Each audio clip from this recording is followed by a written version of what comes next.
Hello friends, welcome back to my channel. কেমন আছো তোমরা সবাই? আশা করছি ভালো আছো। আজকের ব্লগটা এখান থেকে স্টার্ট করছি। আমরা এখন আছি বাসে করে যাচ্ছি আমরা বানেশ্বরে। বাসে কি ভিড় দেখো, যা গরম লাগছিল। তো আমরা বানেশ্বরে পৌঁছে গেলাম আর ট্রেনটিও চলে আসলো। জানো তো, আগে যখন আমরা বানেশ্বরে আসতাম তখন ট্রেনে করে আসতাম। এখন তো বানেশ্বরে ট্রেন থামে না, সেই জন্য আর ট্রেনে আসাই হয় না।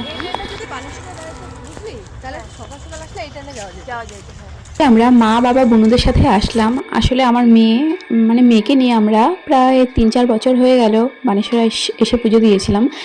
তো মেয়েরও অনেকদিন থেকে ইচ্ছে ছিল যে বানেশ্বরে আসবে, ঠাকুর দেখবে, পুজো দিবে। এখানে পুজোর ফুল, ঘর ঠট সব কিছু সাজিয়ে রাখা হয়েছে। অনেকে বাড়ি থেকে নিয়ে আসে ফুল, আবার অনেকে নিয়ে আসে না। যারা নিয়ে আসে না তারা এখান থেকে কিনেও নিতে পারবে। বাসের থেকে নেমে কিছুটা হেঁটে আসলেই এই মন্দিরটা। দেখো, আমরা মন্দিরে পৌঁছে গেছি আর মন্দিরটা খুব সুন্দরভাবে সাজিয়েছিল। খুবই ভালো লাগছে মন্দিরটা দেখে। অনেকদিন পরে আসলাম। আমরা এখন লাইনে দাঁড়িয়েছি। আজকে খুব একটা ভিড় হয়নি, কারণ আজকে রবিবারে না গেলে শান্তিভাবে পুজো দেওয়া যায়। আর সোমবারে প্রচণ্ড ভিড় হয়। এই ভিড়ে অনেক লম্বা লাইন হয়। আর ছোটো ছোটো বাচ্চা আছে তো, বুনুর ছেলেও অনেক ছোটো, আমারও ছোটো, তো এত লম্বা লাইন দাঁড়িয়ে পুজো দেওয়া অসম্ভব ব্যাপার। সেই জন্য আর কি রবিবারে গেছিলাম আমরা পুজো দিতে।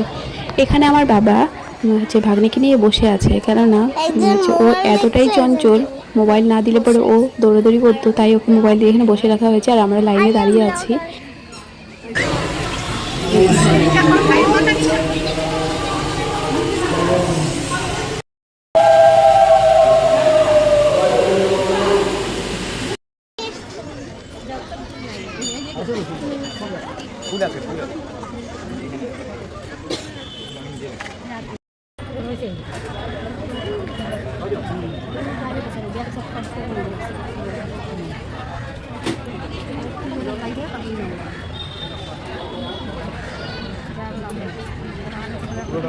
আমাদের মন্দিরের ভিতরে পুজো দেওয়া হয়ে গেছে। এখন বাইরে এসেছি নন্দী মহারাজকে পুজো দেওয়ার জন্য। সবাই এক এক করে আমরা পুজো দিয়ে, পাশে আরও অনেক ঠাকুর ছিল, সব ঠাকুরকে পুজো দিলাম।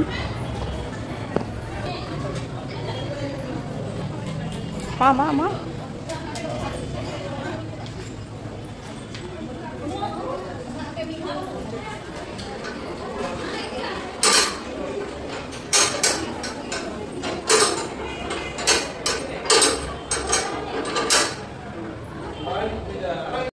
আমাদের সবার পুজো দেওয়া কমপ্লিট। আর প্রচণ্ড গরম পড়েছে, তাই আমরা একটু বসে এখানে রেস্ট করছি। আর এই তো খিদে পেয়ে গেছে, ওরা এক এক করে বিস্কুট খাচ্ছে।